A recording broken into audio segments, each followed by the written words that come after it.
Prezados, sejam bem-vindos a mais uma videoaula sobre controladores lógico-programáveis. Na aula de hoje estaremos falando sobre a utilização dos temporizadores.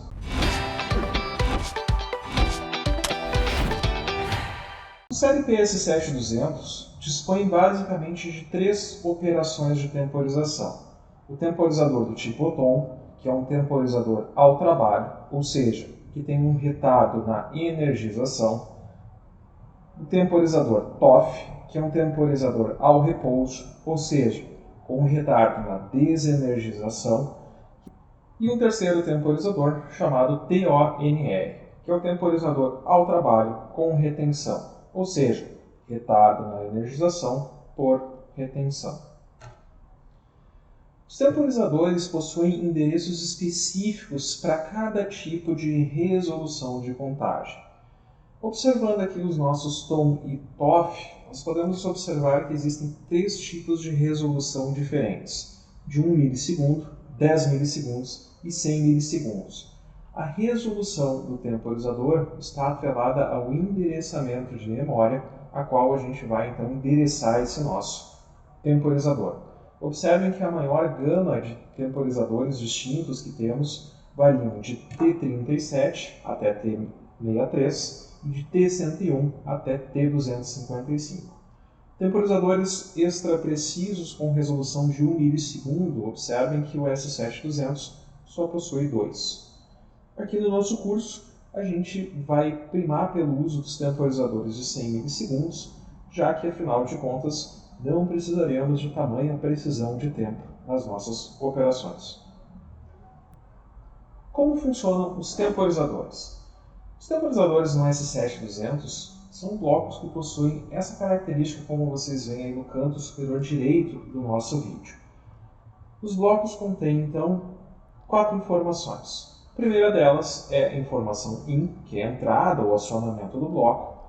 O nosso PT, que é o nosso preset timer, que é o limite de tempo que será contado pelo nosso temporizador. Temos aqui então também a resolução do nosso temporizador, nesse caso 100 milissegundos, e temos então a identificação dele, que é um temporizador do tipo TON, ou seja, temporizador ao trabalho. Uma observação que a gente sempre faz quando utiliza temporizadores é que o valor que está inserido em preset timer, ou seja, PT, seja sempre multiplicado pela resolução, assim, a fim de se verificar o tempo que será administrado pelo temporizador. No exemplo que eu coloquei ali para vocês, eu coloquei um preset timer de 30. Esse valor 30, para que a gente tenha uma noção de tempo em segundos do quanto tempo esse temporizador vai então administrar, é necessário que a gente multiplique então esse valor de 30 pelo valor da resolução do nosso temporizador. Nesse caso, 30 vezes 100 milissegundos é igual a 3.000 milissegundos, que nos dá exatamente 3 segundos de tempo. O modo de operação dos temporizadores se distingue bastante com relação ao TON e ao TOF. Vamos observar como é que funciona o TON. Sempre que a entrada IN do temporizador for para um nível lógico 0, o valor do tempo contado será zerado e o endereço do temporizador irá para o nível lógico 0, caso tenha conseguido ir para o nível lógico 1. Vamos ver na prática exatamente como funciona o temporizador TON.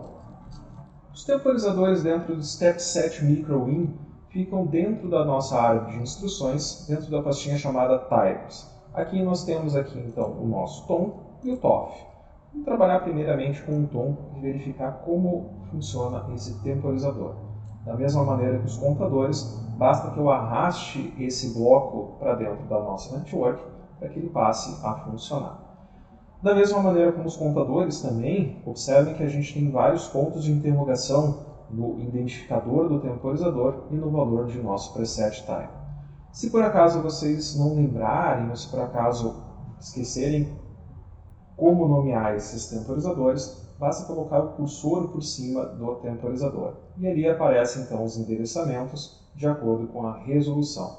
Vamos começar aqui então com o T101, que é um temporizador de 100 milissegundos, onde nós vamos temporizar aqui durante 5 segundos. Ou seja, 50 vezes 100 nós temos 5 segundos. Precisaremos colocar aqui então uma chave de pulso, que eu vou nomear aqui como I0.0 para fazer o acionamento desse nosso temporizador. E nós temos também um contato atrelado ao nosso temporizador, que vai ser o responsável pelo acionamento de uma saída. Vou colocar aqui uma saída qualquer, como por exemplo aqui 0.0, que no meu caso está endereçado a uma lâmpada sinaleira. Fazendo o download desse programa para dentro do nosso CLP,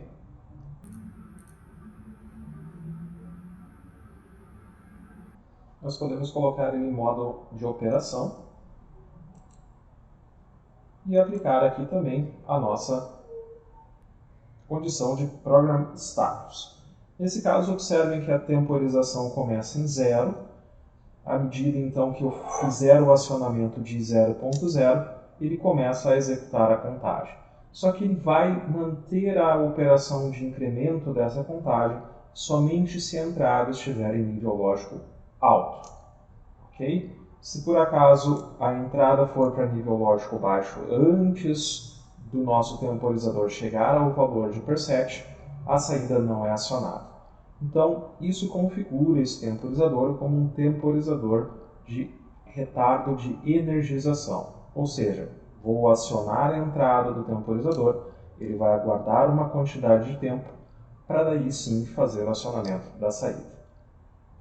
O modo de operação do nosso temporizador TOF, que é o temporizador com retardo na desenergização, funciona da seguinte maneira. Se a entrada IN voltar a nível lógico 1 antes de ser concluída a contagem do tempo determinado, o endereço do temporizador continuará em nível lógico 1. Vamos ver também na prática como funciona o nosso temporizador TOF. Acessando novamente a biblioteca então dos nossos timers, nós temos aqui o temporizador TOF, como da mesma maneira nós temos que endereçar ele em algum endereço de memória de temporização.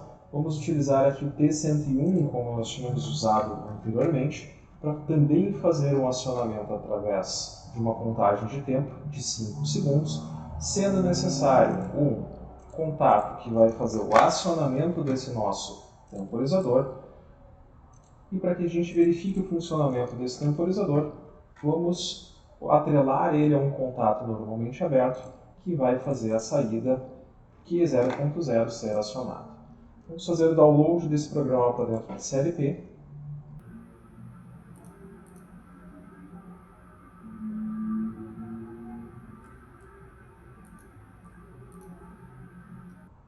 E acionando o Program Status, nós podemos verificar então o funcionamento desse sistema. Basta que a minha entrada dê um pulso no temporizador para que ele inicie a contagem e imediatamente acione a saída. No momento que o temporizador chegar ao valor do nosso valor de preset, ele vai colocar a saída dele em nível lógico baixo, ou seja, desligando a saída atrelada ao temporizador.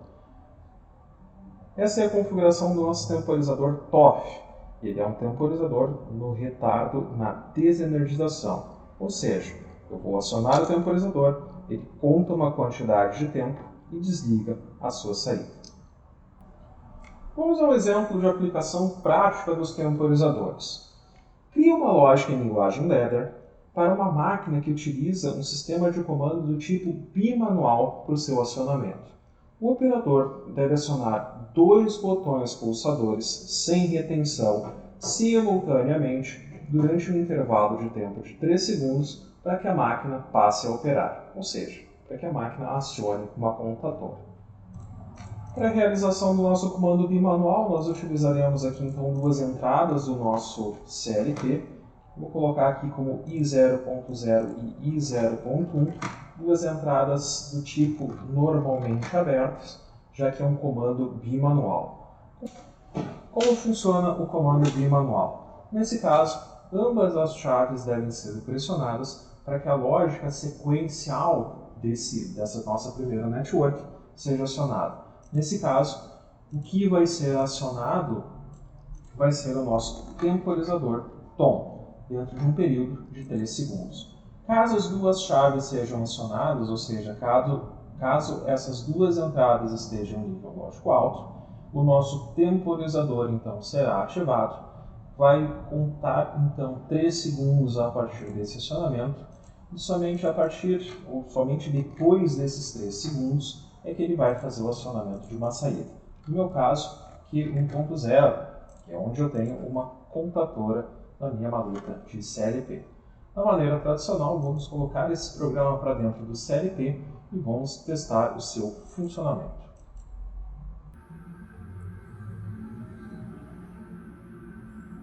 Colocando o CLP em modo Run e inserindo aqui o nosso Program Status, nós podemos verificar exatamente o funcionamento desse nosso comando bimanual. Caso o operador só pressione a primeira chave, o nosso temporizador não starta, ele não sai do zero. Caso o operador só pressione a segunda chave, o mesmo acontece, ou seja, nada acontece, melhor dizendo. O operador deve pressionar as duas chaves ao mesmo tempo, para que somente depois de 3 segundos a nossa saída seja acionada. Caso o operador retire as mãos de um dos botões, o que acontece? A saída é automaticamente colocada em nível lógico 0.